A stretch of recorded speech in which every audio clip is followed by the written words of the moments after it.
The number one fear I hear about the GLP-1 support is, will I gain the weight back? I hear that question all the time, and my answer is, it depends. There's a term for that. It's called the weight rebound. And what that is when you start to go off the GLP-1 support. And there's three reasons why that weight would come back. Number one is loss of muscle. If you're just taking the GLP-1 support without doing any kind of strength training, that is a no-no. That is a quick fix that is doomed for failure. So what's going to happen is you're going to lose the weight, but you are not going to keep it off because you haven't addressed the real issue. The real issue is your metabolism. The GLPs will help slow you down to help you repair and reset your metabolism. But if you don't do that, if you're just focusing on that quick fix, that weight is going to come back with a vengeance. The second thing is no new habits. During that time on the GLPs, that's the time you're supposed to be establishing new habits. You're supposed to be retraining or resetting your metabolism,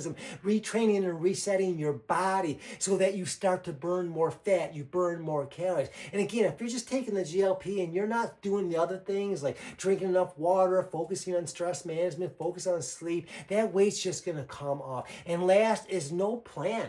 I think some people just all of a sudden abruptly stop taking the GLP-1s. They haven't really thought it through. They haven't come up with any kind of structure, no kind of plan, and that leads to failure. So what do you want to focus on? While you're on the GLP-1s, this is a perfect time to, again, zoom out, focus on strength training, focus on your metabolism, focus on balancing your hormones. If you do those things while you're on the GLP, then as you taper off with a plan, you're going to find that your body adapts to it better than just going off cold turkey or going off without a plan. You won't get that rebound weight, and you will look back as a game changer that it is. It got you the body that you wanted, it got you the energy that you needed, and it finally gave you the confidence that you deserved for life.